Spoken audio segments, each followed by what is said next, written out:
तो सबसे पहले हम स्वागत करें वैभव राठौर जी इंदौर से, मध्य प्रदेश से हमारे साथ है। सर बहुत स्वागत, बहुत अभिनंदन। धन्यवाद सर, धन्यवाद। मेरा पहला सवाल ये होगा आपसे कि ऐसा रहा आपका इंटरव्यू? सर इंटरव्यू एक्सपीरियंस काफ़ी अच्छा था। तो मेरा Sanjay Sharma, honourable Sanjay Sharma sir, Verma sir का बोर्ड था और मोस्टली जो क्वेश्चन थे वो मेरे बैकग्राउंड से थे, इकोनॉमिक्स से। तो ज़्यादातर इंटरव्यू एक डिस्कशन फॉर्मेट में रहा, ऐसा लगा ही नहीं कि वो क्वेश्चन आंसर फॉर्मेट में है। तो मोस्टली इंटरव्यू डिस्कशन फॉर्मेट में रहा, बहुत ज़्यादा ग्रिलिंग नहीं हुई और थोड़े बहुत काउंटर क्वेश्चन थे एंड ओवरऑल एक्सपीरियंस काफ़ी अच्छा था। ऐसा लगा ही नहीं कि आधा घंटा कैसे बहुत जल्दी निकल गया। तो बहुत अच्छा एक्सपीरियंस था।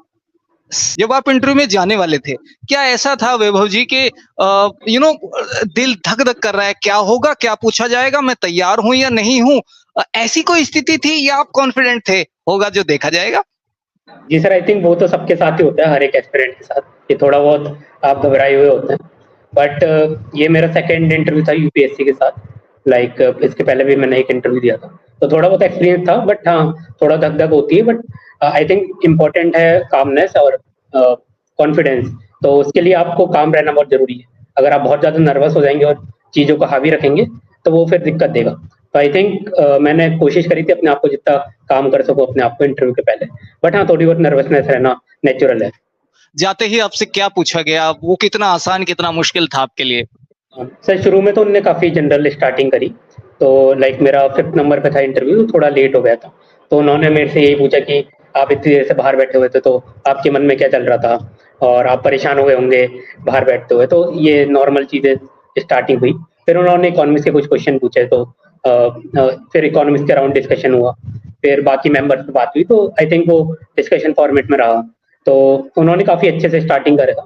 थोड़ा उन्होंने काम करा, मतलब कैंडिडेट्स काम करते हैं, ताकि आप अगर थोड़ा बहुत नर्वस भी हैं तो एटलीस्ट आप इंटरव्यू में जब आपका इंटरव्यू चल रहा है तो नर्वसनेस चली जाए और अपना बेस्ट परफॉर्मेंस दे सके। तो ये था। आपका ऑप्शनल क्या था सर? सर मेरा इकोनॉमिक्स था ऑप्शनल। वो जब ऑप्शनल चुनते हैं तो किन चीजों पर बहुत फोकस करते हैं या आपने किन चीजों पर बहुत ध्यान रखा, क्योंकि ऑप्शनल बहुत बड़ी भूमिका निभा रहा होता है सिलेक्शन में? Sir I think optional choose करते समय कुछ चीज़ों को ध्यान रखना चाहिए। तो first and foremost thing is कि आपका इंटरेस्ट कितना है उस ऑप्शनल में। बिकॉज ऑप्शनल एक ऐसी चीज़ है जिसको जो काफ़ी वेटेज रखता है, 500 मार्क्स का अराउंड आता है आउट ऑफ 17-15 मेंस। और ऑप्शनल एक ऐसी चीज़ है जो सिलेक्शन डिसाइड भी कर सकता है और आपको रिजेक्शन की तरफ भी ले जा सकता है। दूसरी चीज़ है रिसोर्सेज, कि रिसोर्सेज कितने अवेलेबल है मार्केट में, या फिर अगर आप कोचिंग का सहारा लेना चाहते हैं। और तीसरी चीज़ है सिलेबस एंड पीवाईक्यू। तो थोड़ा सा अपने शैक्षिक जीवन स्तर के बारे में, अपनी यात्रा के बारे में अगर आप हमारे साथ शेयर करें। तो सर मेरी ज़्यादातर स्कूलिंग केंद्रीय विद्यालय में हुई है, जो कि मेरे फादर भी केवी में टीचर है। तो उसके बाद सर मैंने ग्रेजुएशन किया था बिस्तानी हैदराबाद कैंपस से। तो मैंने वहाँ बीई मैकेनिकल में किया और मैंने माइनर डिग्री भी कंप्लीट करी फाइनेंस में। तो वहीं से मेरा थोड़ा इनिशियल इंटरेस्ट इकोनॉमिक्स की तरफ आया। उसके बाद मैंने उसके तुरंत बाद मैंने मास्टर्स ज्वाइन कर लिया था एमएससी इकोनॉमिक्स आईआईटी दिल्ली से। तो वो मैंने लास्ट ईयर ही कंप्लीट किया, मई 2023 में। तो ये मेरी एजुकेशन बैकग्राउंड रहा है। कहाँ से प्रेरणा मिली कि आपको यूपीएससी की तरफ जाना है, सिविल सर्विसेज की तरफ जाना है? मेरे को ध्यान है कि मैं सेकंड ईयर में था, तो 2018 में तब अनुदीप दूरी शेट्टी सर उस साल के टॉपर थे। तो वो हमारी यूनिवर्सिटी से ही, बिट्स प्लानी से। तो उनकी एक टॉक हुई थी। तो आई थिंक वो एक इनिशियल पॉइंट था जब मेरे को थोड़ा एग्जाम के बारे में पता चला। फिर उनका एक ब्लॉग था तो उसको मैं फॉलो करने लगा था।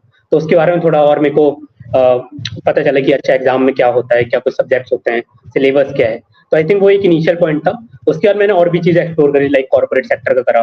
फिर मैंने मास्टर्स करी तो एकेडमिया की चीज़ें एक्सप्लोर करी। एंड आई थिंक उसके बाद ही मैंने डिसाइड किया कि एंड आई रियलाइज कि probably civil service is something जहाँ मैं अपना पोटेंशियल को बेस्ट यूटिलाइज कर सकता हूँ। तो सर मेरी जर्नी कुछ इस तरह थी। मतलब मैंने पहले से कभी भी ऐसा नहीं बनाया था कि मेरे को सिविल सर्विसेज से करना है, but over the period of time gradually वो थॉट प्रोसेस डेवलप हुआ और मैं इस तरफ आया। क्या ऐसा भी है कि सोशल मीडिया ने कहा देखिए लाल बत्ती है, बड़ा सा रुतबा है, इधर ही जाना है?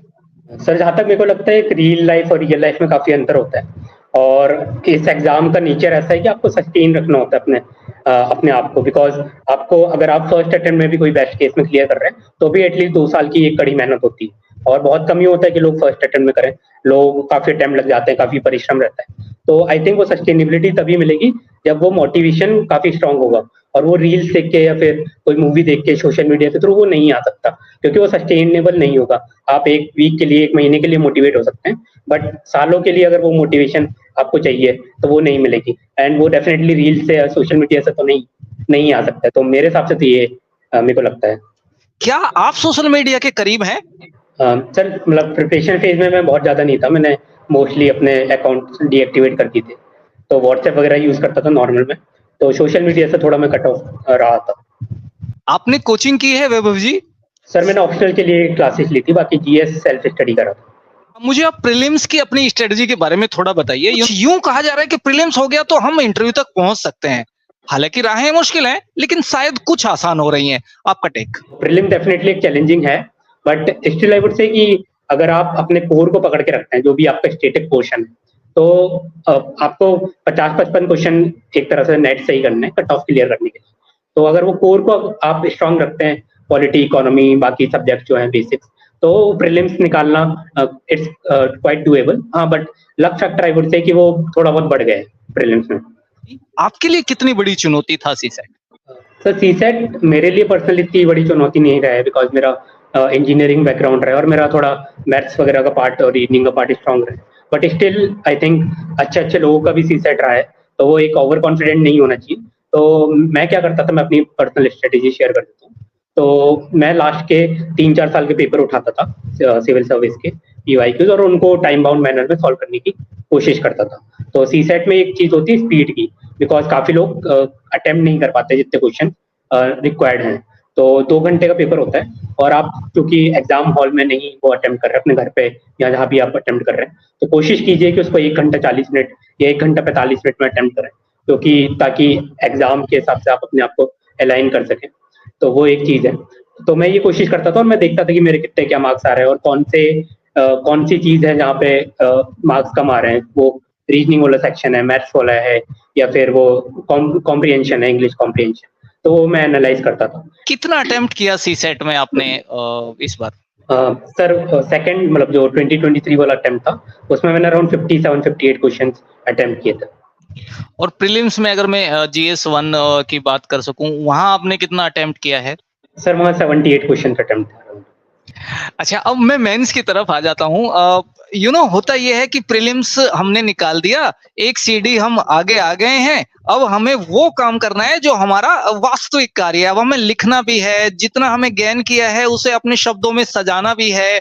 तो थोड़ा सा उसके बारे में आप हमें बताएं। सर आई थिंक मेंस की सबसे इम्पोर्टेंट जो पिलर है वो आंसर राइटिंग है, बिकॉज प्रीलिम्स आप क्वालिफाई कर चुके हैं already, and by the time you are writing mains, तो आपके पास इतनी इन्फॉर्मेशन और नॉलेज होती है कि आप एक ठीक ठाक आंसर लिख सकते हैं। पहली चीज आंसर राइटिंग, दूसरी चीज आपके सेल्फ मेड शॉर्ट नोट्स, ताकि वो आपको इतनी बार रिवाइज हो जाए कि वो आपके दिमाग में बैठ जाए।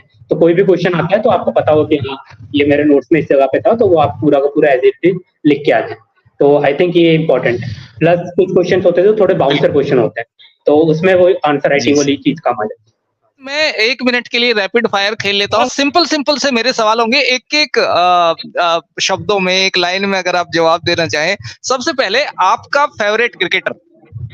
Sir Virat Kohli. Favourite actor? Sir वैसे अमिताभ बच्चन जी हैं, तो अभी तक तो वही है, बिग बी। कोई फिल्म जो बहुत पसंद की हो आपने या बहुत पसंद करते हो? जनरली मैं फिल्में कम ही देखता हूँ, बट स्टिल लाइक रिसेंटली मैंने देखी थी अटल बिहारी वाजपेयी जी की मैं अटल हूँ, तो वो काफी अच्छी थी, उनकी जर्नी से रिलेटेड थी, तो वो एक कह सकते हैं।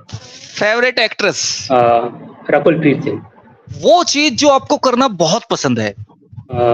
आई think social interaction is something I like.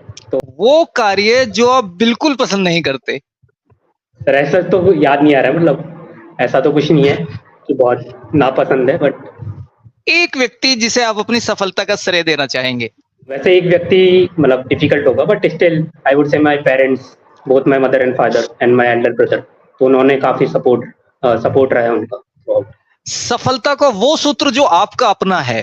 Sir I think मेरे हिसाब से तो कंसिस्टेंसी इज द की, ये मैं फॉलो करता हूँ, और सेल्फ डिसिप्लिन, तो ये 2 चीजें काफी इंपॉर्टेंट रही है। पढ़ाई के अलावा वैभव जी जब फ्री होते हैं तो क्या बहुत करते हैं जो शायद बहुत ज्यादा शेयर नहीं करते?